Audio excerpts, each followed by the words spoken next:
buriya reka ngira ikintu mbabwira, gusuzugura hari igihe Imana ikureka ukayisuzugura, ibyo urabikora nka kwihorera ukibwira ko mwanye nande nawe. Ariko hari igihe usuzugura umukozi w'Imana woroheje, Imana igafata umwanzuro kuruta uwo yafata wayisuzuguye ku giti cyayo. Sawuli yari yarabimenyereye. Ijuru ryatanze itangazo muri Samweli.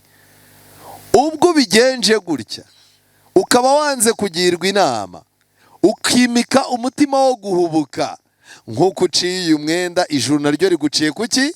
Ku ngoma. Kandi Imana yamaze kwibonera umuntu umeze nk'uko ibishaka, yamaze no kumutoranya. Hari igihe tujya twicara, umuntu akazurunga abantu muri korari, abantu bakabakuru bitorero bagahorayo, tubabarire, udahaririye korari ntago twayibara. Pastor akaba ari mariruka ku mukuru w'itorero, kubona ari wowe ufite imodoka, ukaba ufite moto, ukaba ari wowe ufite amafaranga, abana ari we bazi, uburamutse udahari runo rusengero rwa Burwande, abantu bakarira. Ariko Imana yabwiye Samweli amubwira ngo uzageza ahurira, njye namaze kwibonera umuntu. Wowe ntufite ihembe n'amavuta? Samweli ati yego. Mu gihe cyose ihembe n'amavuta bigihari, Imana ntiyabura uwo yimika. Muvuge ngo amen. Reka ngira ikintu nkubwira, uzivumbura ucike ku rusengero, uzivumbura ucike mu murimo, uzajya kubona ubone ahangaha muri iyi nzu y'Imana ihembe n'amavuta biracyagize gute? Biracyahari. Iki cyari ikibazo gikomeye, guca ibintu by'Imana amazi. Ariko Imana yavuze ngo iki? Imana yaravuze ngo abansuzugura, abanyubaha bazubahwa. Ariko abansuzugura, Imana ntabwo yavuze ngo nzabasuzugura. Imana yaravuze ngo bazagira gute? Bazasuzugurwa. Isi izagusuzugura. Turi kumwe n'abana b'abajene. Umuntu ukobwa arimo aragenda yitamuramo inkumi, amabere agahagarara, yakwitera puderi igafata. Ugiye wegera nyogokuru wawe, nawe puderi yarafataga. Nawe yigeze guteretwa n'abantu nka 3 cyangwa 4, buri wese avuga ati ninkubura nziyahura. Tazaza ubabona bari mu mvi gutya n'iminkanyari ngo ugire ngo ni bari bakeye. Ariko uba ugomba kwitoza kubaha Imana. Bwirasi yari umuntu kubera ko bavugaga ko ari mwiza, bakavuga ko ari muremure, bakavuga ko akomoka mu rugo rw'abantu bapfa gukanyakanya kuba beza.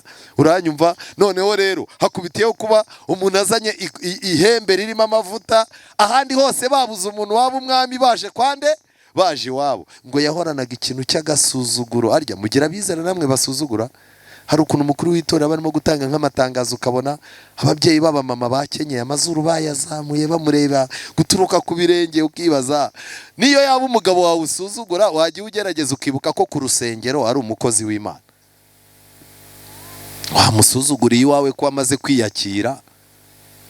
Hari ibintu ukorera mu cyumba, ijuru ryonyine akaba ari ryo rifotora. Nk'iyo usuzuguye umugabo mu cyumba, ijuru rirafotora, ariko hanze nta muntu ubugize gute? Nta muntu ububizi. Nyine ugakomeza ukajijisha. Uwo mugore ijuru ryarebye ibintu akoze, wari umunsi mukuru abantu bishimanye n'Imana, arangije arawuvangira. Ijuru ryafashe umwanzuro yarinze apfa atabyaye. Nubona Imana yazanye ububyutse mu itorero ryayo, abantu b'Imana bagasabana nayo, ukabona hari umunezero, jya urinda ibintu by'ishyari ryawe n'amagambo yawe, utazahakura ibibazo. Ijuru ryimanukiye ryikangura imitima y'abantu, ntukajye witambika. Ikosa rya kabiri Eliyabu ryatumye adatoranywa, abantu bose bepuye gusuzugura ibintu by'Imana. Uricara, umukecuru akakugaburira, akajya kugushakira inkwi, akajya mu murima kandi yacitse umugongo wowe uri muzima. Kera akazicara ati mwana banjye, agahamagara abana be b'abakobwa basa neza birirwa bateretwa n'insoresore, akabicaza ati uyu munsi ndashaka kubaganirira. Bakicara, nyogokuru tubwire. Yarangiza akabwira ati bana banjye, nishimira ko nababyaye, ariko rwose ndabasabira ngo namwe muzabyara abana ameze nk'uko mumeze. Rwose pe ndabona nta kindi nabasabira. Ukubise agatima akavuga ati umukecuru aramvumye. Kubera iki? Uri umuntu ushinzwe kurushya abantu gusa. Reka mbabaze, ni gute umuntu aba umutwaro? Imana yarebye Eliyabu isanga afite umuco wo kurushya abantu, ifata umwanzuro ko atabiki atabunga. Izo nenge 3 zatumye igikombe kirimo amavuta yo gutoranywa y'Imana kimucaho kijya ku bandi. Kwiringira TV, ubutumwa bwiza kuri benshi. gukizwa kwa benshi. Matayo 24 umurongo wa 14. Turuzura kugeza ubwo byarenze, biba ngombwa yuko tuza hanze, ariko uwababwira abantu bari aho uko bangana ni benshi cyane. Imana rero ibaha umugisha, ndetse n'abararitse Imana ibaha umugisha, kandi mbashimire yuko mufite agashyamba keza rwose. Urabona ko kameze nka tribune rwose, urabona nk'aba bari bicaye mu cyubahiro. Abantu bicaye hano ubu ngubu ni abakuru b'itorero cyangwa abanyamafaranga bina, none si mu cyubahiro se? Ndabona ari naho mwicaje abavuye i Kigali. Yego, mwanya nifuje ko tuganira icyigisho gikomeye gifite insanganyamatsiko ivuga ngo kuki hahamagawe benshi hagatoranywa umwe. Kuki hahamagawe benshi hagatoranywa umwe. Mureke dusenge. Uwiteka Mana nziza, izina ryawe rihabwe icyubahiro. Muri uyu mwanya turanezerewe, dufite amahirwe yuko tugufite nk'umubyeyi, kandi dufite amahirwe yuko dukunda utwitaho. Mu ijambo ryawe uhaduhera inama, kandi ntiutwifuriza kuguma kuba babi nk'uko tumeze. Duhorana ingamba nziza, ariko kuzishyira mu bikorwa bikatunanira. Ariko iyo turi kumwe nawe ukadutiza umurindi n'imbaraga, ibyari byaratunaniye birashoboka. Biciye mu masezerano y'i Karuvari, abafite amateka mabi baca ahantu abantu bakabazunguriza umutwe n'amazuru, dushobora guhinduka bifuzwa. Ngwino rero ubane natwe. Abana bawe bafite inzara n'inyota y'ijambo ryawe batahe bapfumbase amasezerano yawe, kandi ku musozo w'iki cyigisho ntihagire undi muntu tuhanga amaso, abe ari wowe twitegereza. Tubisabye twizeye mu izina rya Yesu, amen. Kuki hahamagawe benshi hagatoranywa umwe? Bibiliya iratangaje. Imana yatoranyije umwami witwa Sawuli.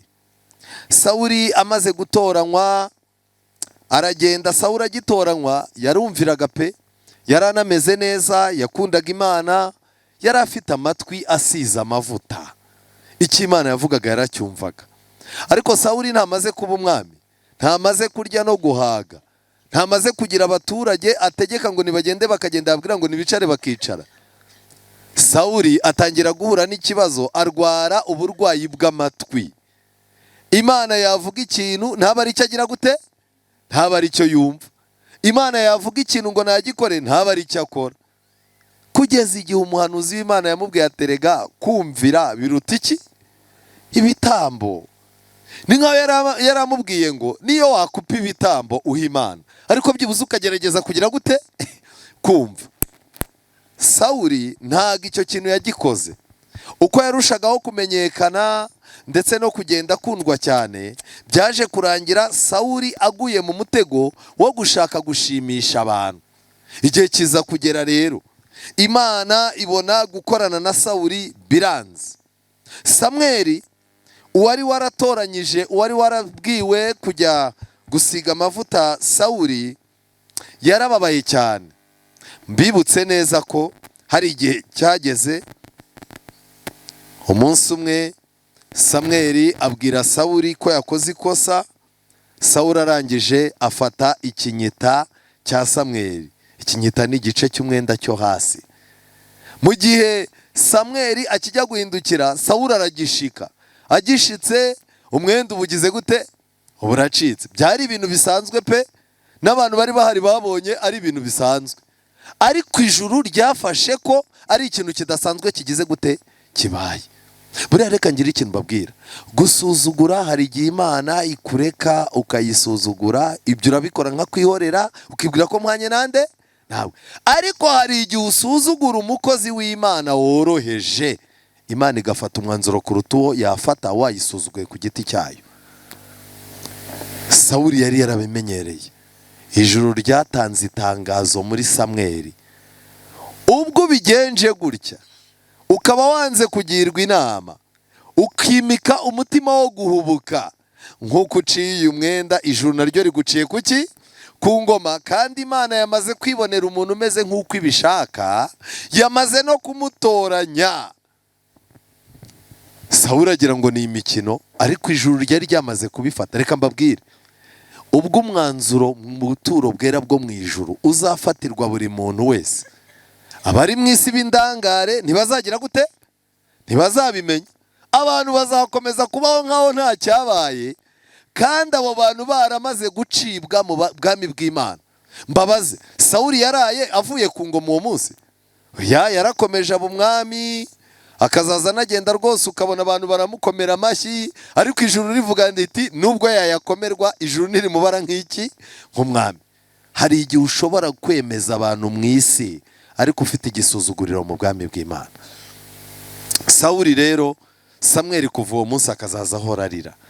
Akazaza ahora arira avuga ati ukuntu yari yatangiye neza, umuntu wari ufite isura nziza, umusore wari ufite ibigango, umugabo abantu bose bakundaga, umuntu watangiye neza, Abisirayeli bavuga bati dufite umwami uzaturinda mu ntambara, none gufunga umutwe no kutagirwa inama no guhubuka bitumye n'ijuru rimuca. Sawuli akazaza ahora arira, Samweli akazaza ahora arira, kuko yumvaga nta handi hantu umusimbura yazagira gute? Yazava. Ariko umurongo wa 10, igice cya 16, umurongo wa mbere, igitabo cya mbere cya Samweli. Bukeye Uwiteka abaza Samweli ati, uzageza he kuririra Sawuli, kandi nanze kwaba umwami wa Isiraheli? Uzuza ihembe ryawe amavuta ngo utume kuri Yesaya w'i Betelehemu, kuko niboneye umwami mu bahungu be. Muvuge ngo amen. Hari igihe tujya twicara, umuntu akazurunga abantu muri korari, abantu bakabakuru b'itorero bagahorayo, tubabarire, udahari iriya korari ntabwo twayibara. Pastor akaba arimo ariruka ku mukuru w'itorero, kubona ari wowe ufite imodoka, ukaba ufite moto, ukaba ari wowe ufite amafaranga, abana ari wowe bazi, ubu uramutse udahari runo rusengero rwa Burwande, abantu bakarira. Ariko Imana yabwiye Samweli amubwira ngo uzageza aho urira, njye namaze kwibonera umuntu. Wowe ntufite ihembe n'amavuta? Samweli ati yego. Mu gihe cyose ihembe n'amavuta bigihari, Imana ntiyabura uwo yimika. Muvuge ngo amen. Reka ngire ikintu nkubwira, uzivumbura ucike ku rusengero, uzivumbura ucike mu murimo, uzajya kubona ubone ahangaha muri iyi nzu y'Imana ihembe n'amavuta biracyagize gute? Biracyahari. Umugabo bita Hazani Force, Abadivantiste muramuzi, Imana yamuhaye ubutumwa agomba gutanga. Ellen G. White yari ataraza. Hazani Force ngo yari umugabo ufite igitinyiro n'icyubahiro, usa neza, ubona umunyacyubahiro. Abwirwa ubutumwa ari butange, Hazani Force ngo arabutekerezaho. Haje avuga ati hoya, nshobora kuzabibwira abantu bakagira ngo ndi umuntu w'umusazi cyangwa bikantesha agaciro, ubona ndi umuntu wubashywe. Afata umwanzuro araceceka. Imana itegereza ko abivuga, igira gute? Iraheba. Itorero ryasengeraga mu madepo y'ibigori, arangije avuga ati umuntu w'umugabo nkanjye wihaye, umuntu wambona ndimo guhanura mu madepo y'ibigori, yavuga ko nasaze. Umunsi umwe yicariragamo mu ntebe zo hagati, ngo yagiye kubona akana k'agakobwa katse umwanya. Karahaguruka kati mfite ijambo Imana yantumye. Abakuru b'itoro bamwe bati Imana yamutumye ite? Abandi bati mureke dutega amatwi. Aratangira avuga uburyo yeretswe urugendo rw'abategereje, avuga iby'Imana yamuhaye n'uburyo Imana ari itangije urugendo rw'iri torero ry'ukuri. Arangije aravuga ati kandi nabwiwe ko ibi bintu ntabivuze ntagira umutekano. Hazani Force aho yari yicaye mu iteraniro, ubwo ngo yari yivumbuye, ngo ntashaka gukora ibintu ngo hatagira umuntu umusuzugura. Yagiye kumva yumva barimo barabitondeka nk'uko iyerekwa rye byari bigize gute? Byari bimeze. Aramanuka araza abwira bari baraho, abwira n'uwo mukobwa, aramubwira ati iri yerekwa Imana yarari impaye, ariko ndangije ndabisuzugura, none mbabajwe nuko Imana imitishijemo amahitamo yaya ndenzeho kandi atazangarukaho byiteka. Arakebuka abwira Elena White ngo wa mwana w'umukobwa we, uzitware neza ku by'Imana iguhaye. Kuva uwo munsi yajyaga yicara mu ntebe z'inyuma z'urusengero, byarangiye atanze inama, amena amabanga amwe muri rya yerekwa yagize. Ayo mabanga niyo yavuyemo idini mujya mubona rijya kugira systeme nk'izacu. Icyo nashaka kubabwira ngiki, mu gihe cyose mu nzu y'Imana hakiri ihembe ryo gutora n'amavuta yo kwimika, ntuzivumbure ngo wigire kagarara, abagusimbura bagize gute? Barahari. Suhuza mugenzi wawe mubwira uti ibi bintu binteye ubwoba. Ihembe n'amavuta birahari. Ihembe n'amavuta birahari. Umuntu ngo yarivumbuye ngo nta kintu azongera gukora, ngo abantu barambaje ngo ndashya narura iki, reka mbanze mpagarika ibyo nakoraga babona icyo naringize gute nari imaze. Reka ngira ikintu babwira mwababyeyi mwe mwicaye aho kugira ngo umutima wawe utumbe kubera umwana wawe umwe wakunaniye, saba Imana iguhe umwana umwe ugomba kuguhoza amarira mu bana wabyaye. Imana iracyafite ihembe ndetse n'amavuta yo kugira gute, yo gutoranya. Ntabwo Imana igikunda umuntu uhora aririra umuntu umwe kandi abandi bavukamo uwo nguwo bagize gute bahari. Imana izabasumbusha. Iyi niyo gahunda Imana yahisemo. Rero Samweli afashe amavuta arayajyanye ajya i Betelehemu. Uyu muryango w'uyu mugabo w'i Betelehemu witwaga Yesayi niwe muntu wari usigaranye abana bakanyakanya muri kiriya gihe. Ntago mbizi wowe wicaye aha, ariko umuntu ashobora kuvuga ati ndimo ndarangisha kwa kanaka, umuntu akongorera undi ati kwa wa mugore ufite ibikobwa byamunaniye, dore manukira aha ngaha. Ukazayimenyekana ku musozi kubw'abakobwa be bagize gute bananiranye. Umuntu akabaza ati ndimo ndarangisha kwa kanaka, ati nugera ahantu ku mugabo wakubise umugore akamumena ijisho, uze guca iburyo bwe urasanga ahantu hari umukirisitu woroye ingurube. Unubona ingurube nizo kwa kana kuriya wari umukuru w'itorero, uhita umanuka gakeya urahita uhagera iwe. Nuhagera urahasanga induru, ntihabura induru. Nshaka kubaza, Imana iramutse ivuze ngo nibatofata ihembe bashyiremo amavuta bazi wawe, Imana yatanga ibihe bimenyetso byerekana aho utuye? Samweli arahaguruka aragenda, ageze kuri uriya mugabo amaze kumugeraho, papa wa Dawidi witwaga Yesayi, umurongo wa 6, nuko basohoye aho yitegereza Eliyabu. Bari bamaze kuzana abana babatereka aho ngaho. Aravuga ati hano hari umuntu Imana inyohereje kwimika. Yesayi yari arwaye indwara nk'iy'ababyeyi bari aha ngaha barwaye, indwara yo kumva ko umwana ukuze afite ibigango, ari muremure, abantu bavuga ko afite isura nziza, aba ari uzabyara iki umusaruro. Hari ukuntu wicara ukabona abantu baraje bati yaya bati uyu mwana wawe ni incakura azakubeshaho. Ubwirwa n'iki ko atazafungwa agapfira muri gereza? We umwana bamo baravuga ngo ni incakura kubera ko azi gucukura imigende y'abandi, warangiza ngo azagusazisha neza byahe? Umwana akarwana n'abandi ku muhanda akabakura amenyo, umuntu akaza ati kara kana kazakurwana ukazagukura amenyo ahubwo. Yesayi aterura umwana usa neza. Nta muntu n'umwe utishimira umwana usa neza. Areba Eliyabu yari muremure areshya nk'uko Yesayi yabishakaga, nk'uko Samweli yabishakaga. Yari afite igikundiro ngo ku buryo kumureba wabonaga yavamo umwami kabisa. Arangije aramwegereza aravuga ati arahitamo uyu. Samweli amurebye ahita avuga ati Imana iramutse idatoye uyu nayo itareba neza. Ategereza gahunda y'ijuru. Ategereje gahunda y'ijuru, ijuru riramubwira ngo nturebe ikirere cye igihagararo cye kuko nagize gute namugayo. Ubu dufite abantu dutora mu nama ndanga, ndetse ugasanga turamanika amaboko tuyanyeganyeza. pasiteri nawe yarangiza yareba umuntu amagambo menshi agira, yabona uburyo uwo muntu acaracara mu rusengero n'uburyo amuhamagara kuri telefone amubwira utuntu tw'amakuru, pasitori akavuga ati iri torero nzisize mu biganza by'umuntu muzima. Ijuru ryarangiza rikavuga riti uyu mwaka ni umwaka w'ikiburamwaka. Muzi ikiburamwaka? Ikiburamwaka ni ibintu umuntu yigaga bino bya garidiyene, ntago babibaraga kera.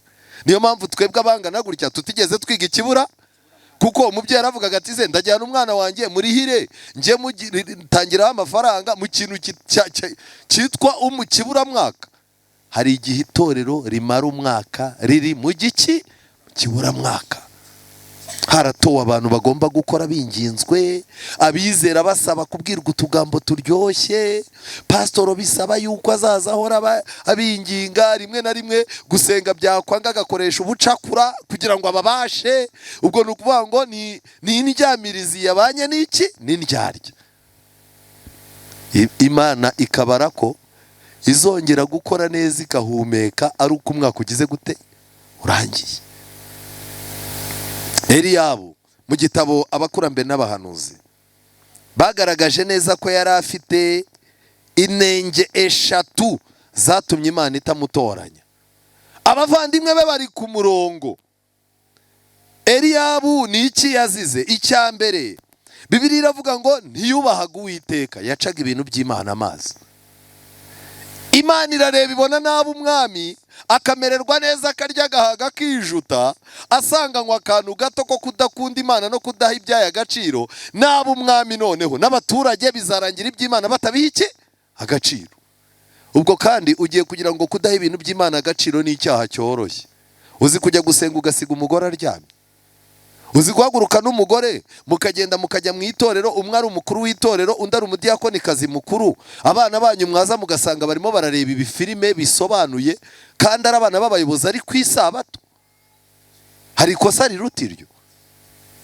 Uzi kwicara ukicara uri umuyobozi ugatanga gahunda, wajya kumva umwizera arahagurutse mu iteraniro akavuga ati ariko mudufata nk'abana, turi abana banyu, turi inka zanyu muyoboye, kandi ntimukajye mudufata nk'abantu b'injiji, twamenye ubwenge di. Ukibaza uwo mwizera ni umwizera yarabatijwe, ni umushumba, ni iki? Iki cyari ikibazo gikomeye, guca ibintu by'Imana amazi. Ariko Imana yavuze ngo iki? Imana yaravuze ngo abansuzugura abanyubaha bazubahwa, ariko abansuzugura Imana ntabwo yavuze ngo nzabasuzugura. Imana yaravuze ngo bazagira gute? Bazasuzugurwa. Isi izagusuzugura. Turi kumwe n'abana b'abajene, umuntu ukobwa arimo aragenda yitamuramo inkumi, amabere agahagarara, yakwitera puderi igafata. Ugiye wegera nyogokuru wawe nawe puderi yarafataga. Nawe yigeze guteretwa n'abantu nka 3 cyangwa 4, buri wese avuga ati ni nkubura nziyahura. Tazaza ubabona bari mu mvi gutya n'iminkanyari ngo ugire ngo ni bari bakeye. Ariko uba ugomba kwitoza kubaha Imana. Iyo utubashye Imana urasuzugurwa, ukazabona nawe ukura iminsi yaragusuzuguye. Yari afite ikibazo cya mbere cyo kutubaha Uwiteka. Icya kabiri, muri we yari afite ubwirasi, kandi ubwo bwirasi bwari kuzagaragara abaye umwami. Ubwirasi, yari umuntu kubera ko bavugaga ko ari mwiza, bakavuga ko ari muremure, bakavuga ko akomoka mu rugo rw'abantu bapfa gukanyakanya kuba beza. Uranyumva? Noneho rero hakubitiyeho kuba umuntu azanye ihembe ririmo amavuta, ahandi hose babuze umuntu waba umwami, baje kwande? Baje iwabo. Ngo yahoranaga ikintu cy'agasuzuguro. Arya mugira bizera namwe basuzugura? Hari ukuntu umukuru w'itorero barimo gutanga nk'amatangazo, ukabona ababyeyi b'abamama bakenyeye amazuru bayazamuye bamureba guturuka ku birenge, ukibaza niyo yaba umugabo wawe usuzugura, wajya ugerageza ukibuka ko ku rusengero ari umukozi w'Imana. Wamusuzuguriye iwawe ko amaze kwiyakira. Hari ibintu ukorera mu cyumba, ijuru ryonyine akaba ari ryo rifotora. Nk'iyo usuzuguye umugabo mu cyumba, ijuru rirafotora, ariko hanze nta muntu ubugize gute? Nta muntu ububizi. Nyine ugakomeza ukajijisha.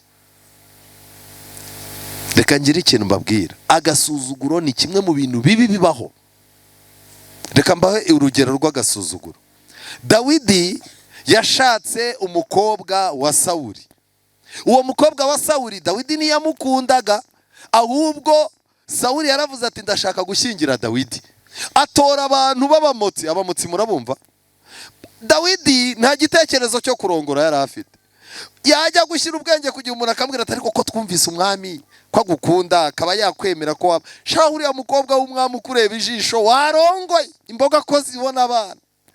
Buri gitondo buri mugoroba babibwira Dawidi aza kwicara atari kubunza ahora nanira na wa mugani imboga zibona abana. Dawidi abagiye kurongora hari gahunda yari afite. Umugore wa mbere yashatse yari umugore usuzugura ibintu by'Imana. Isanduku y'Imana yaratashye, Dawidi arabyina arishima aravuga ati iyi sanduku igarutse ni imbaraga, iyi sanduku ni ugukiranuka kw'Imana, iyi sanduku ni igitinyiro cy'Imana kigarutse muri Isiraheli. Ubu byibuze ngiye kuba umwami ariko Imana ibe umwami w'igihugu kuko isanduku y'Imana igize gute igarutse. Dawidi rero mu gihe yari afite uwo munezero, umugore we yari ari hejuru muri etaje, yegeza yirida aramwitegereza akazaza abona Dawidi ibyo abandi barimo gukora b'abatambyi nawe arimo arabikora ari imbere yabo. Umugore aramuhamagara ati ati nabonaga washishikaye. Hari igihe uba uri ku rusengero ugakora umurimo, umugore yarangiza ati nabonaga washyushye, burya washyaga waruriki. Uratanga amafaranga, bakubwiye ko ahangaha i Remera habuze umuntu utanga amafaranga, ariko kuki amaboko matatimenya nk'ubu nkawe urarushywa n'iki? Uba ufite umugore mubi. Umugore wa Dawidi arangije aramubwira ati buriya wibeyuraga. Kwibeyura niko yavuze. Umuntu nkawe umunyacyubahiro wibeyura imbere y'abaturage buriya ntibazagusuzugura. Dawidi arababara, amaze kubabara arangije aravuga ati wabuzwa n'iki? Herega kwibeyurira imbere y'Imana nta kintu mpomba, kuko Imana yatse so ubwami irabuma. Yaramurashe ntiyamurashe. Iryo jambo ntacyo yaryongereyeho. Dawidi arangije aravuga ati rero kuba wabipinga ntacyo bimbwiye, nge nzafatiraho icyo ngomba gukorera Imana cyose nzagira gute. Ubu naho hari abagabo bamaze kwiyakira, avuga ati umugore wanjye ibintu by'Imana ntabiha agaciro, gutura amaturo nzayatanga, icyacumi nzagitanga, nzajya ku rusengero, abana banjye bato nzabajyana. Nariyakiriye naza ajyaza nataza agira gute arorere. Kandi ku munsi umugabo yaguze igitenge, umugore aza gushima Imana. Buriya nubwo mba ntara ariko mba mpari, umutwara aba ahari, umutwara isa gutwaza umutima. Simwe mbaza, bababwiye ko umutwara gutwaza umutima? Ni ikibazo. Uwo mugore ijuru ryarebye ibintu akoze, wari umunsi mukuru abantu bishimanye n'Imana, arangije arawuvangira. Ijuru ryafashe umwanzuro yarinze apfa atabyaye. Nubona Imana yazanye ububyutse mu itorero ryayo, abantu b'Imana bagasabana nayo, ukabona hari umunezero, jya urinda ibintu by'ishyari ryawe n'amagambo yawe, utazahakura ibibazo. Ijuru ryimanukiye ryikangura imitima y'abantu, ntukajye witambika. Ikosa rya kabiri Eliyabu ryatumye adatoranywa, abantu bose bepuye gusuzugura ibintu by'Imana. Yari afite ubwirasi muri we. Icya gatatu, iki gitabo cy'abakurambere n'abantu zimuze kujyamo murebe, yari yifitemo umuco wo kurushya abantu. Iyo aba umwami rero, abaturage bari kuzaza bahora bagize gute? Nubwo yari umuntu ufite ibyo bigango, buri munsi muri we yumvaga harebye abantu bakora icyo ashaka ko bakora, watagize gute adakoze. Kurushya abantu ni ikintu Imana yanga. Imana yanga abagore babaho bateze amakiriro ku bagabo, nta kintu na kimwe babafasha. Umugore akakubwira ngo umugongo warafungutse, akakubwira ati ubu nabaye ikimuga papa kana yicara hamwe untunge. Ariko yamenya inkuru, ukamuhamagara kuri telefone utuburiye ati yewe narenze imisozi. Harya imisozi miremire iri hano hakurya mwambwiye ko yitwa ngo iki? Remera na kindi cyo hirya yacyo na Nyange. Umuntu waturitse umugongo wabwiye umugabo ati hama hamwe untunge ndi ikimuga, agaterera imisozi ibiri ajyanye inkuru, imvura ikagwa. Harya hano hepfo ntihabamo umugezi, ntujya wuzura cyane, akavuga ati aho kugira ngo iyi nkuru nyirarane afazara amazi antembane. Ariko uwo muntu ni ikimuga, cyangwa ni ikimuga mu mutwe ariko umunwa ntabwo wamugaye. Ariko ni ikibazo, si ikibazo. Umuntu urushya abandi Imana iramwanga. Niba ubizi ko umugabo wawe utajya ugira icyo umufasha, akaba abyimbye umutima wenda guturika, ijuru rizabikubaza. abana b'abasore hano nabonye hari abajene benshi, abana b'abakobwa muracyari mu myaka muri iwanyu, ubuzima bwanyu buziritse kuri iwanyu. Ariko nagerageje kureba abagabo bari hano abapapa n'abasaza, nabonye bashaje. Ubu wabona muza muri repetition mugakata musurana, ubundi mukagaruka mu rugo muje kurya. Abantu bameze gutya Imana irabanga, abantu babereyeho kurushya abandi. Mu itorero bakabatora muri abantu 40 mu nama y'itorero, hakazaza havunika umuntu umwe ahora hano mu mibyizi. Muzi umuntu yamaze kuvunika, igihe kigeze atangira kuzaza avuma abantu. Uricara, umukecuru akakugaburira, akajya kugushakira inkwi, akajya mu murima kandi yacitse umugongo wowe uri muzima. Kera akazicara ati mwana banjye, agahamagara abana be b'abakobwa basa neza birirwa bateretwa n'insoresore, akabicaza ati uyu munsi ndashaka kubaganirira. Bakicara, nyogokuru tubwire. Yarangiza akabwira ati bana banjye nishimira ko nababyaye, ariko rwose ndabasabira ngo namwe muzabyara abana ameze nk'uko mumeze. Rwose pe ndabona nta kindi nabasabira. Ukubise agatima akavuga ati umukecuru aramvumye. Kubera iki? Uri umuntu ushinzwe kurushya abantu gusa. Reka mbabaze, ni gute umuntu aba umutwaro? Imana yarebye Eliyabu isanga afite umuco wo kurushya abantu, ifata umwanzuro ko atabiki atabunga. Izo nenge 3 zatumye igikombe kirimo amavuta yo gutoranywa y'Imana kimucaho kijya ku bandi. Abo rero bimaze kwanga, Eliyabu bimaze kwanga, Yesayi yahereye ko ahamagaza abandi, ahamagaza Abinadabu, amumurikira Samweli. Samweli aravuga ati uyu nawe si Uwiteka yatoranyije. Yesayi ariyongeza muri Shama, nabwo Samweli aravuga ati uyu nawe si Uwiteka yatoranyije. Nuko Yesayi amurikira Samweli abahungu be bangahe? 7 bose, habuzemo umuntu umwe muzima. Reka ngire ikintu mbabwira, kugira abahungu 7 bose buri wese afite inenge ku giti cye, uba warahombye.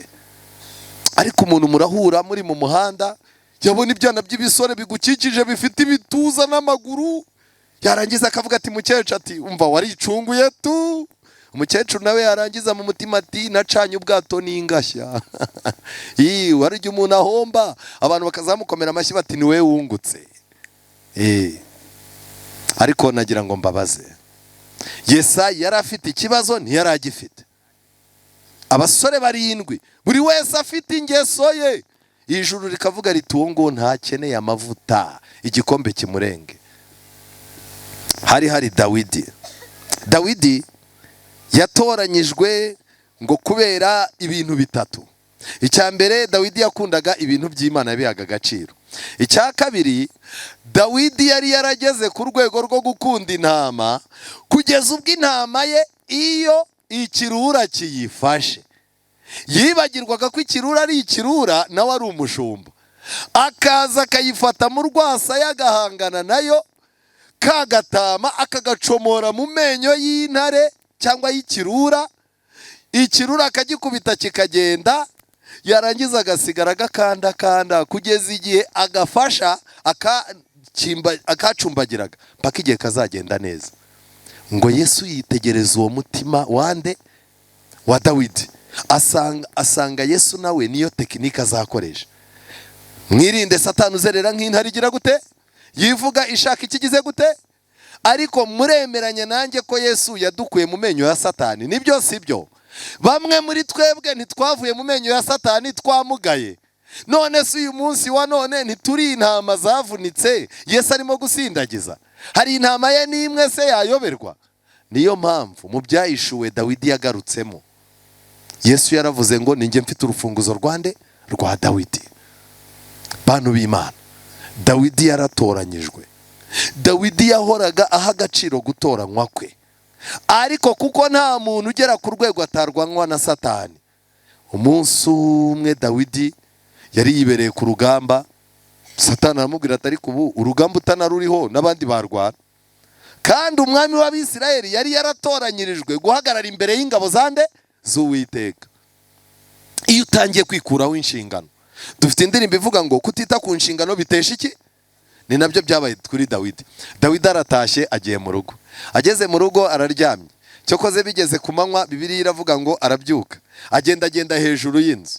Hari amakaritsiye rero abasirikare bari bafite aho batura b'amakoroneri n'amajenerali, noneho babaga barasize abagore babo. Buriya amaboko adafite umurimo Satani yashakira iki? Akazi. Dawidi yataye urugamba na hamwe rero. Dawidi yisanze arimo kurunguruka mu makaritsiye abagore bogeramo.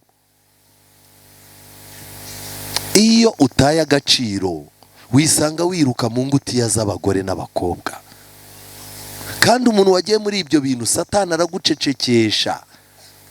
Dawidi yarishe, Dawidi atanga inzoga kandi atazinywa, asindisha umugabo yanga kujya iwe. Dawidi biranga kubera ko yari yateye inda nayo irihuta. Buriya ibintu birimo amanyanga biravuduka pe.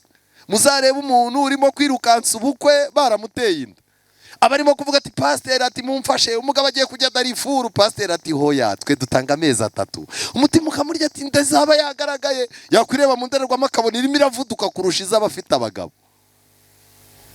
Icyaha kiravuna. Ego uzajya kubona ubone umuntu baramushyingiye, umwenda w'ubukwe barawumufunze ngo yerekane ko ari umukobwa, mujye kubona mubona arazungereye, abantu bamufate bamushyire hariya inda yayifungiyeho iki? Imyenda y'ubukwe. Ni umugore wigize umukobwa. Ayayaya. Dawidi yagiye kubona arafashwe, arangije agira ngo inkuru ntizamenyekana. Natani yarayimenye ariko biza no kumenyekana. Dawidi ahura n'ikibazo. Zaburi ya 51 asaba Imana imbabazi, arayibwira ati umbabarire mu bintu byihutirwa, ntunkureho umwuka wera. Amahano nakoze yo nagize gute? Narayakoze, ndi mubi, ibintu byanjye nubwo byamenyekanye ntawe uzongera kumpa agaciro, ariko umbabarire ntunkureho umwuka wawe wera. Icya kabiri ngusabye, nsubizamo kunezezwa n'iby'agakiza, kuko numva byagize gute? Byabishe. Arangije abwira Imana ati kandi ibyo bintu bibiri nubinkorera nibwo nzongera kuba najya kubwira abantu ibyishimwe ryawe. None twebwe umuntu arimo arica, arimo aratera inda, yarangiza ati pastor ati kudaheruka kuma gahunda, ariko uzi ukuntu ndyoshye muri no minsi, nyamara nababwiriza nkabavunira umuheto. Hari umubwiriza uherutse kubivuga ati nge nababwiriza nkabavunira iki? Ariko dufite ikibazo, ntacyo dufite.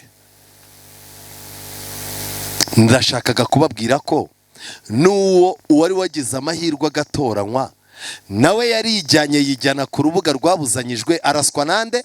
Na Satani. Nshuti zanjye, hano hari ikintu gitangaje nasomye muri Bibiliya. None se Eliyabu niba yari afite umugayo, ubu uyu munsi twebwe ntidufite umugayo? Umugayo wa mbere, Yeremiya 31.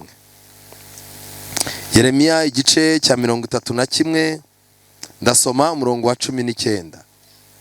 Haranditswe ngo, uyu ni Yeremiya, nukuri namaze guhindurwa ndihana, amen, kandi namaze no kwigishwa, nikubita ku matako, naramwaye ndetse nkorwa n'isoni, kuko nari mfite umugayo w'ubusore bwanjye. Umugayo w'iki? Hari abantu bagera ku munsi wo gushakwa, pasiteri akabateranya ati icyo Imana iteranyije ntihakagire ugira gute ugitandukanya. Ari inenge ebyiri mbi zigiye guhura, noneho zikabyara umusozi w'ikigeragezo. Ubu wowe nta nenge yo mu busore ufite, nta mugayo wo mu busore ufite. Abantu bari abiyemeza ari abakobwa, n'ubu bakomeje kuba biyemeza bamaze kuba abagore. Kubona umuntu arahora akaraba akeye, wamubwira uti se wagiye guhinga nk'abandi, ariko reka nkubwire, niba kuntunga bikunaniye wabyeruye. None se ubu nta nubwo wajya mu isoko ngo ujye urangura utuntu nawe uhita udutanga, ugaruka ukarabe uke? Ndakubwiye ngo niba nabaye umutwaro uzabimbwire. Ugahora n'umuntu usa neza aho ngaho, udafite icyo agize gute? Udafite icyo amaze, ariko ugasanga ni umugayo wo mu busore. Akiri muri korali n'ubundi yari inkorabusa, waterese inkorabusa, uyizeza kuzabaho neza, none hama hamwe. Hari abagabo usanga ubuzima bwo mu rugo bwarabananiye. Mbere yuko aza mu rugo akabanza agaca ku kabari agakubita brochette n'igitoki cyangwa ikirayi, yarangiza iminwa akayikuba ikuma, hagahita yubika ijosi n'agatuza, akagera mu rugo ameze nk'igitoki cyakubiswe n'umwuka.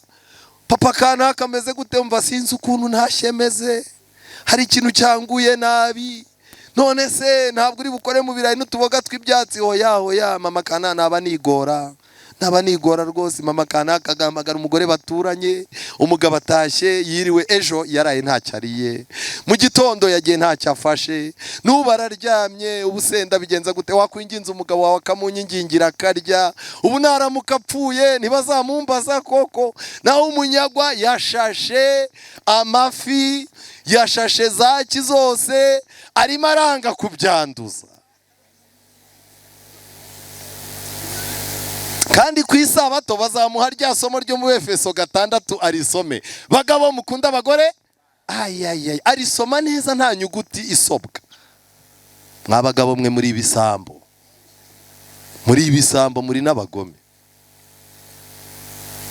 Ariko waza ugasanga uwo mugayo ni umugayo wamufashe akiri umusore. Umusore akazenguruka agakora ntagire resi y'itorero ajyamo. Umuntu akarinda agera ku munsi w'ubukwe nta resi n'imwe wigeze ubona atambika hagati muri Bibiliya. Korari yajya kugura ibyuma, tugiye kugura ibyuma, umva njyewe rero muhe mumpaye uruhushya muri no minsi, mfite ibibazo pe. Ibiheze urumva mfite ibibazo nzababwira, si ngombwa kubibabwira ahubwo mume konjinge. Oya tubwire, barangiza bati rero aho kugira ngo aducike mumuteranyirize inifomu mukayigura. Amafaranga yose abona wajya kona ukabona yagiye kwiyemera ku nkumi, fata urye ibintu biriho. Akarinda akora ubukwe nta na resi n'imwe, mu gihande, muri jiya, muri mifemu, nta kintu arakora. Rero bamara kumutora amaze kuba umugabo bakamugira umukuru w'itorero. N'ubundi ukazaza usanga pasiteri arimo aravuga ariko ko dufite abajyanama 40 kandi nkaba mbona bakoze ari 3, abandi ko mudakora byagenze gute? Wajya kumva wa wundi arahagurutse, pastor muzagire rimwe kandi niwe udatanga, muzagire rimwe mudusomera abantu batajya bakora, tuzahora tuba abanyuma kubera abo. Hoya ibi bintu birarambiranye. Ariko wareba ugasanga ntabwo uri umutoze gukora ari umugabo kandi atarakoze ari umusore. Umuntu iyo yabaga ari kumwe n'abaririmbyi saa 2 zikagera ababyeyi imitima yarabaryaga kubera iki? Yarabasambanyaga. None abaye umugabo, karabaye rero umugore we azaza n'umutima n'ubundi ugira gute? Umurya. Nshuti zanjye, Bibiliya igaragaza ko umugayo wo mu busore ushobora gutuma umuntu adatoranywa n'Imana.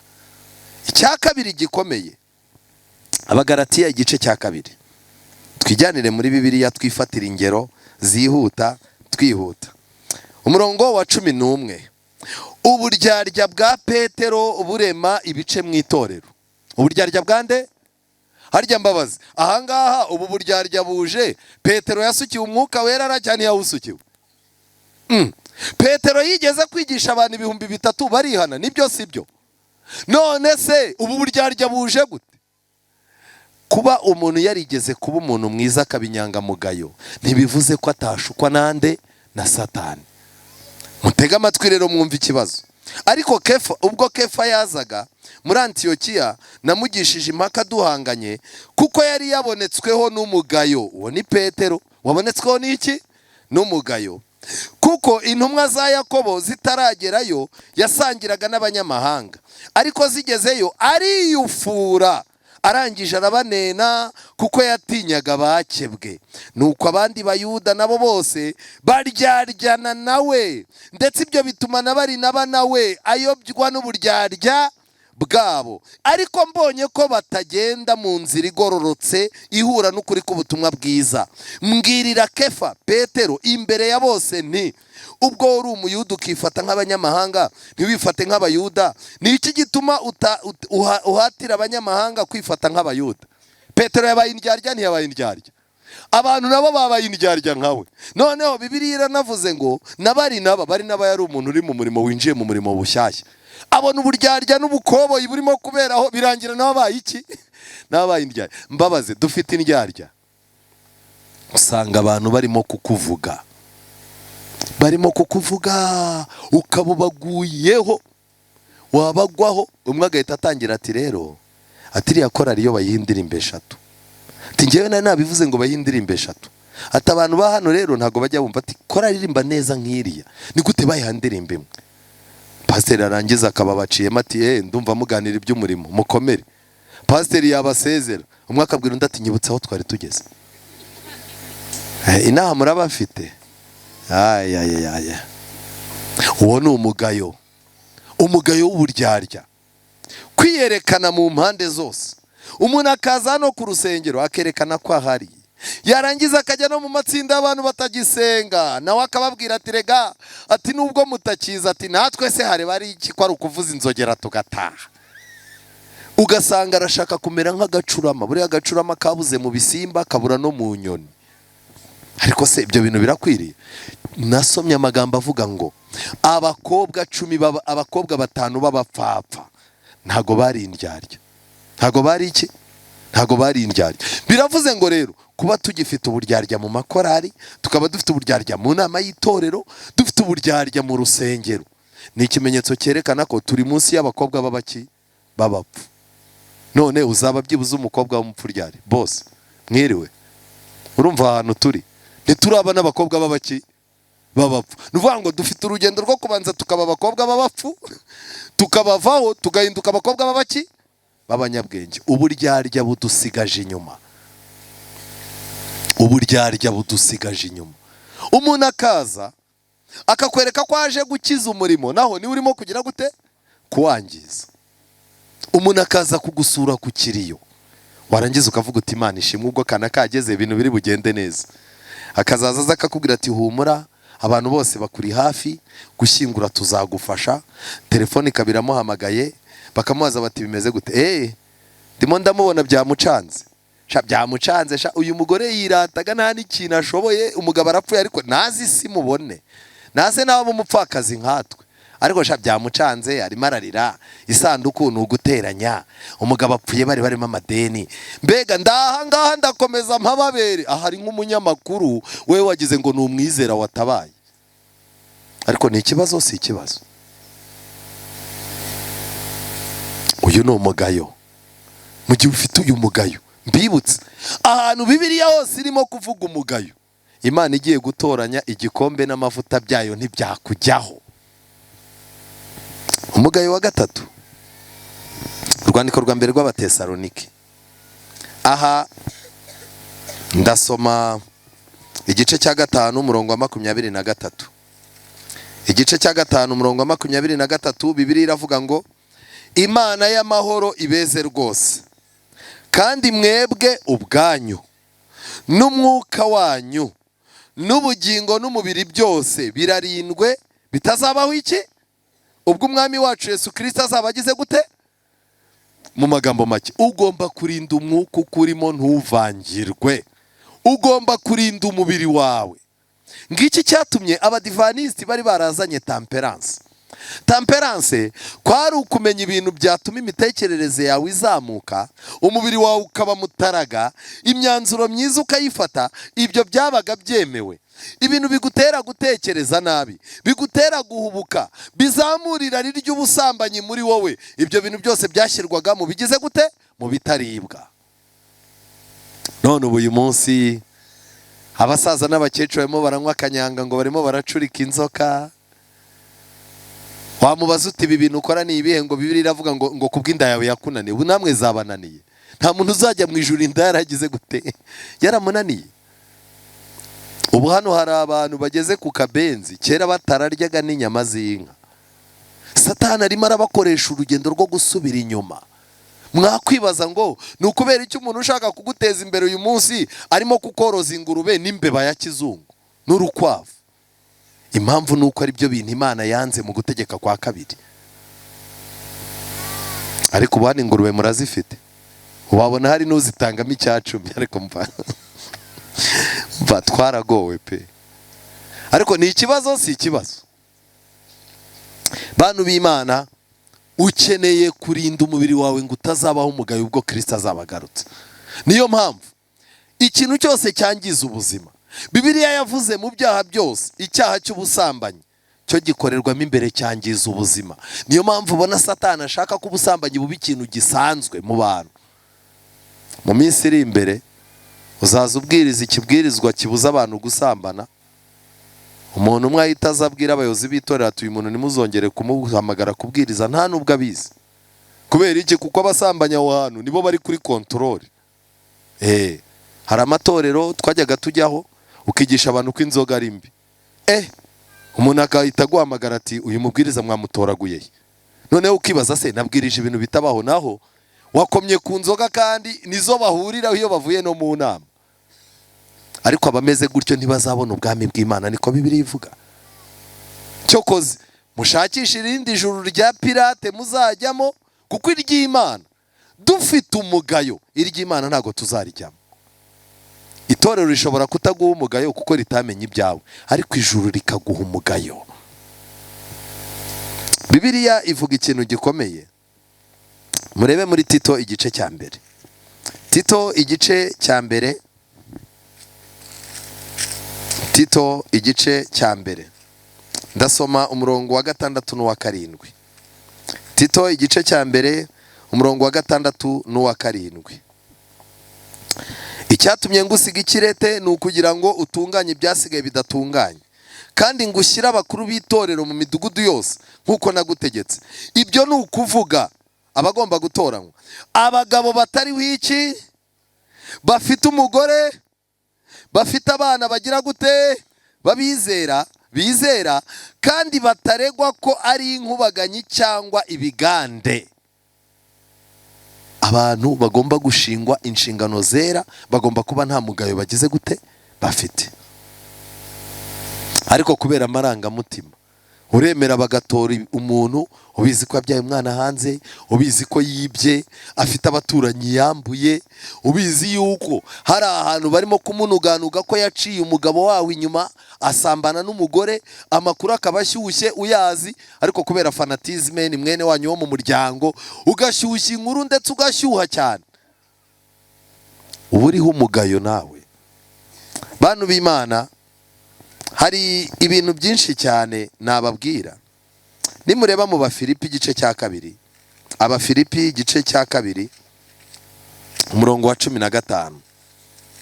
Abafite Bibiliya zabo tujyane Abafilipi 2:15. Bibiliya iravuga ngo iki?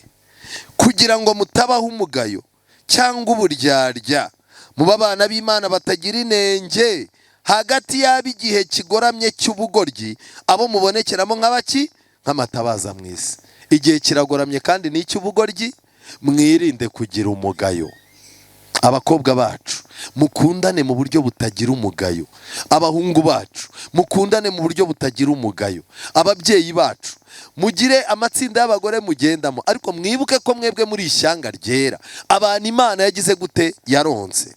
Nshuti zanjye, ntabwo nabura kubabwira iki kintu ko gikomeye. Matayo 22. Bibiliya yavuze ikintu gikomeye nifuza ko muha agaciro.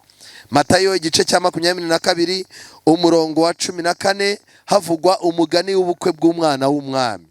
Uwo mugani usozwa n'amagambo avuga ngo kuko abatowe ari benshi, ariko abatoranyijwe bakaba bangahe?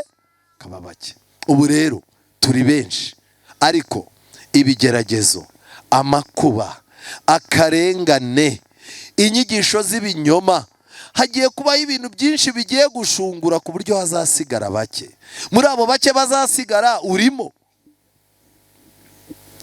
Turimo kwibaza iby'ikimenyetso cy'inyamaswa, turimo kwibaza ni bande bazanesha. Ariko mu Byahishuwe 17, Ibyahishuwe 17 harimo amagambo akomeye twihuta dushaka umusozo. Ibyahishuwe 17 umurongo wa 14. Bibiliya iravuga ngo iki? 14. Bazarwanya umwana w'intama. Hano harimo haravugwa bande? Abami b'isi, inyamaswa zavuzwe mu Byahishuwe, Antikristo. Ibyo byose bizifatanyiriza hamwe bazarwanya umwana w'intama, ariko umwana w'intama azabanesha. Muvuge ngo amena. Kuko ari we mutware utwara abatware n'umwami w'abami. Abandi bazanesha ni bande? Kandi abari hamwe nande nawe. Ugomba gutera n'intambwe na Yesu mu buzima bwa buri munsi. Abari hamwe nawe bagize gute?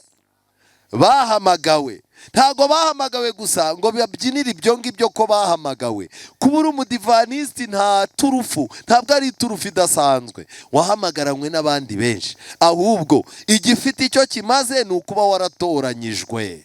Icyabaye ni iki? Kuko abari hamwe nawe bahamagawe, batoranijwe. Gutoranywa nacyo si ikintu cyo kwitwaza ngo uvuge ngo ndi mu itorero ryatoranijwe, ngerageza gukora ibyo nsabwa mu idini. Hoya, Bibiliya iravuga ngo nabo bagize gute? Bakiranutse. Abo ngabo bujuje ibyo bintu bine bazagira gute? Bazayinesha. Ubu abantu bamaze guhamuka. Iyi ndangamuntu turayifataho gute? Ese ndayifata sindi buyifate? Abantu bajugunye amatelefone, uramuhamagara kuri telefone ati kuvugiye ku kimenyetso cy'inyamaswa, ubwo nawe nturi muri systeme. Guhamagara kuri telefone, hari umuntu ujya koherereza amafaranga akakubwira ati rero hari umuntu duturanye yamwoherereze, njye kuyafata afatika. Ibyo bintu byanyu byo mu muyaga wabona kiri birimo n'abadayimoni.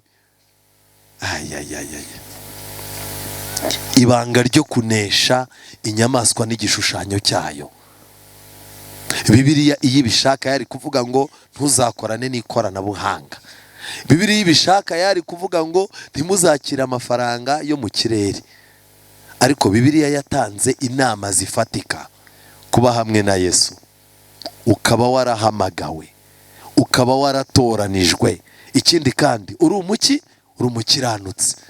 Uba ugomba kunesha, kuko imbaraga zakubashishije bya bintu bibanza ni imbaraga z'uwanesheje, kandi uhora agira gute? Uhora anesha. Nshuti zanjye, ntabwo nasoza nababwiye amagambo nasomye muri iki gitabo.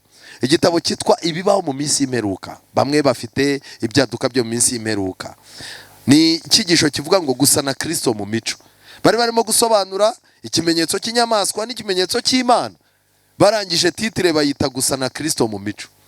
Barandika ngo ikimenyetso cy'Imana ntikizigera gishyirwa ku ruhanga rw'umugabo cyangwa n'umugore wanduye. Ugize gute? Uruhanga rwanduye. Abantu batekereza ibintu bipfuye, bahorana ibintu by'urwango, abantu bafite ibinyoma mu mitwe yabo, abantu bafite kurwanya Imana muri bo, ntago bazahabwa ikimenyetso. Ntikizigera gishyirwa mu ruhanga rw'umugabo cyangwa umugore ugira irari kandi ukunda iby'isi. Ugira iki? Mu gihe cyose ugifite irari rero, nushake indangamuntu uzayireke, ucike mu isi kurya ubireke, itorero ricikemo ngo abantu batakwanduza. Irari wifitiye, aho mwagiye gusenga uzatikura abagore b'abandi, ni byose ibyo uzabatikura. Ariko byarabaye ntibyabaye? Umuntu ashobora kuva mu itorero ngo ni mwiza, aho agiye ahubwo akaba niwe muntu mubi. Ugize gute? Uhari. Umuntu ufite irari akaba akunda iby'isi, ijuru ryapanze ko adashobora gushyirwaho ikimenyetso cy'Imana mu ruhanga. Hano haranditswe ngo ntikizigera gishyirwa mu ruhanga rw'abagabo cyangwa abagore bafite indimi zivuga ibinyoma. Umuntu wese ugira ibinyoma akabeshyera umuturanyi akamushinja ibinyoma, kuno amakorari abashinjanya, abakuru b'itoro bashinjanya, abapasitoro bashinjanya, ababwiriza bashinjana, nta kimenyetso cy'Imana gishobora kukujyaho. Narewe impamvu abantu basanze ikimenyetso cy'Imana ibyangombwa gisaba batabyujuje, bigira kwiyigishiriza ikimenyetso cy'iki cy'inyamaswa. Kuko cyo wakwicara ukavuga uti ndangamuntu sindi buyifate, ntago ndi bujye muri banke, abana bave mu ishuri. Iyo ni imyanzuro y'ubujiji yo mu rwego rwo hejuru, kuko biba bigaragaza ko mu Rwanda utamuzi. Hano haranditswe ngo icyo kimenyetso ntikizashyirwa ku muntu ufite imitima iryarya. Abakira icyo kimenyetso bose bagomba kuba badafite ikizinga mu maso y'Imana, bagomba kuba biteguye kujya mu ijuru. Hasi haranditse ngo abanesha isi, bakanesha umubiri, bakanesha umubi, nibo bazagirirwa ubuntu bwo kuba batoranyijwe kwakira ikimenyetso cy'Imana ihoraho. Amen. ariko reka ndebe abantu bari hano babwira Imana bati Imana gira ikintu wandika ku bitekerezo byanjye, ndifuza ikimenyetso cyawe mu ruhanga rwanjye. Imana ibaha umugisha. Ibyangombwa ni ibi rero, nimushaka ukuntu mwigizayo umugayo. Ubu Imana irimo iratoranya abantu igomba gukorana nabo, kandi abo bantu bafite umugisha ukomeye. Hano haranditswe ngo mugerageze mwihane utazapfa ugifite umugayo, utazapfana inenge iri muri wowe. Paje 186. Imico yacu ntizahinduka. Niba ushaka kuzaba intungane ugeze mu ijuru, ugomba kubanza ukaba intungane ukiri ku isi. Imiterere y'imico ukunda cyane mu mibereho ntabwo izahindurwa no gupfa cyangwa kuzuka. Nupfa wanduye, niyo bakuvugira amasengesho bagiye kugushyingura, ntacyo bizagira gute? Uko upfuye niko uzazuka. Uzava mu gituro ufite imico wari usanzwe ufite, ugaragaza mu rugo rwawe no mu muryango wawe. Urimo urapanga guca umugore wawe inyuma, imodoka nikugonga, n'ubundi Yesu nagaruka uzazuka urimo kuvuga uti telefone kutayifata kandi nshaka kuvugana nawe cya kigore cyanjye kitabyumva. Ubwo urumva ahantu uzaba uzukiye. Nk'uko umuntu wagiye mu kinya kwa muganga ibyo yari afite ari byo akangukana, niko no mu rupfu ibyo wapfanye ari byo uzagira gute? Uzazukana. None nagira ngo mbabaze, ku rupfu rutwegereye cyane, ubu uramutse upfuye ufite umuntu wijunditse, hari ubeshyera ngo yarakurogeye, upanga guca uwo mwashakanye inyuma uvuga ngo waramuhase, ufite ibindi bintu by'ubugoryi byinshi biri muri wowe, uramutse upfuye ubu ngubu wazazukira muri we ruhande. Niyo mpamvu nagira ngo mbabwire, uyu munsi niwo munsi mwiza wo kujugunya umwanda, ni umunsi mwiza wo kujugunya umugayo. Uyu munsi ni umunsi mwiza wo kujugunya inenge, kugira ngo igikombe cy'Imana cyo gutoranywa kitagira gute? Kitagucaho. Bwira Imana ngo ntumiteho mukiza we, ubwo ugenderera abandi ntugire gute? Ntusige. Dusoje iteraniro ryacu, hahamagawe benshi ariko hatoranywa umwe. Ugomba gutoranywa ni wowe. Imana irashaka wowe. Impamvu y'amateraniro yabaye ni wowe Imana ishaka. Hahamagawe abantu benshi, hari abagombaga kuza bataje, hari n'abaje hano batabiri babigambira, ariko Imana irabazana kubera ko ifite umuntu irimo kugira gute? Gushaka, kandi uwo muntu ni njye nawe. None umugayo wo mu busore kuba ukikugenda muri umugabo n'umugore si ikibazo, wakwihannye. Umugayo wo mu busore niba ukirimo kukugurukamo uri umusaza ushaje, icyo si ikibazo. Niba irari ririmo kukuyobora ukaba urimo kuvuga ngo utegereje ikimenyetso cy'Imana, ntacyo uzagira gute? Ntacyo uzabona. Urimo urakunda iby'isi ku buryo nta kintu kimarira inzu y'Imana, urugo rwawe nta kintu rumariye, n'abavandimwe bawe nta kintu bamariye. Urashaka gutekereza ko wajya mu ijuru ryande? Ntaryo. Uyu mwanya niwumva ijwi ry'Imana ntiwinangire umutima. Ijya dukora inshuti bagenzi uborohera ubusa, ibyo bitirangura kora bitarimo kubaha Imana. Dukora ijya dukora inshuti bagenzi uborohera ubusa.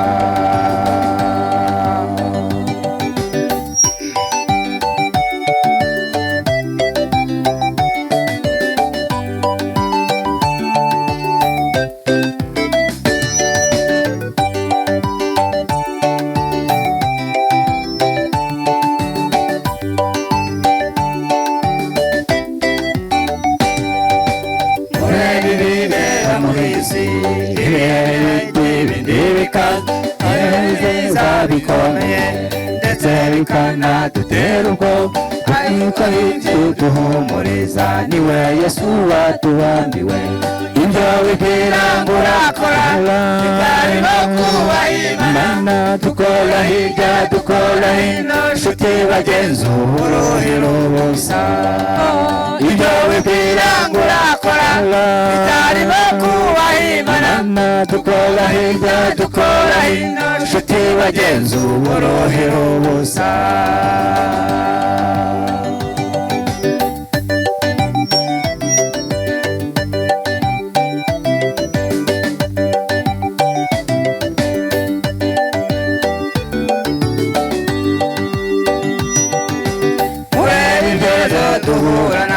bigatuma duhangayika. Murebe n'iki cya korona cyahangayitse isi yose, ariko ikidukwiriye guma muri Yesu niwe nsinzi. Shyira hejuru ijwi uririmbe uti Hoziya, Hoziya, Hoziyana, icyubahiro n'ishimwe bibe byawe iteka ryose. Shyira hejuru ijwi uririmbe uti Hoziya, Hoziya, Hoziyana, icyubahiro n'ishimwe bibe byawe iteka ryose. Shyira hejuru ijwi uririmbe uti Hoziya, Hoziya, Hoziyana, icyubahiro n'ishimwe bibe byawe iteka ryose.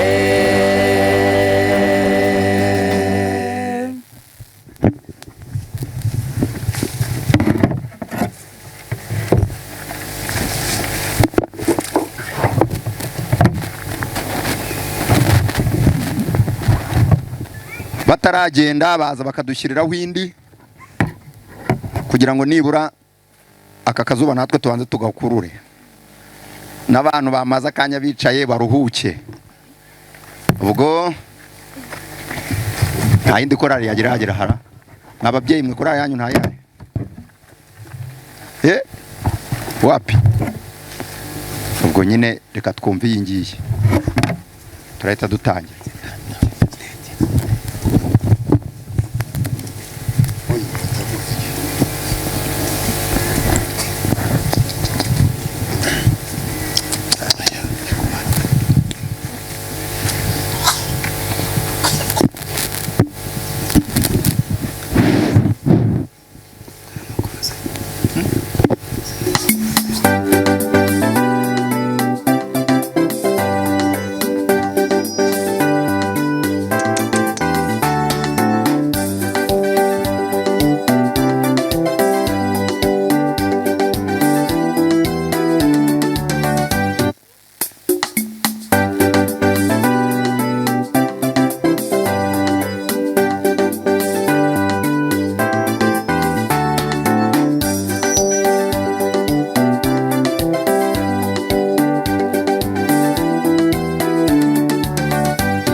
Ndatekereza kuzuye hari ibyorezo by'indwara duhura nabyo, maze nkibaza kuri ubu buzima, ngatakamba n'Imana ngwino turengere. Ay data we, ay data we, ay data we, Mana ngwino turengere. Ay data we, ay data we, ay data we, Mana ngwino turengere.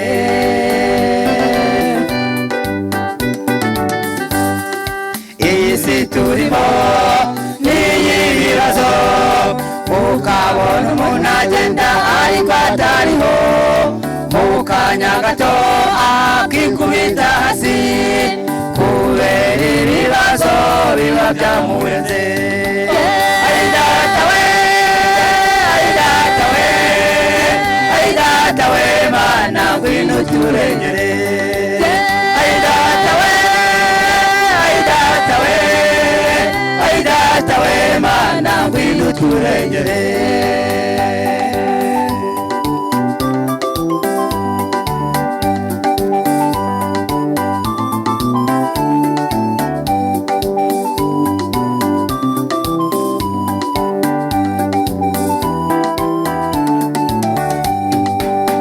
Muvandimwe, torero ry'Imana muteraniye hano kumva ubutumwa, tubasabiye kurya muhora musenga kugira ngo mure murangire dutahe. Ay data we, ay data we, ay data we, Mana ngwino turengere. Ay data we, ay data we, ay data we, Mana ngwino turengere. Ay data we, Mana ngwino turengere. Ay data we, Mana ngwino turengere. Ay data we, Mana ngwino uturengere.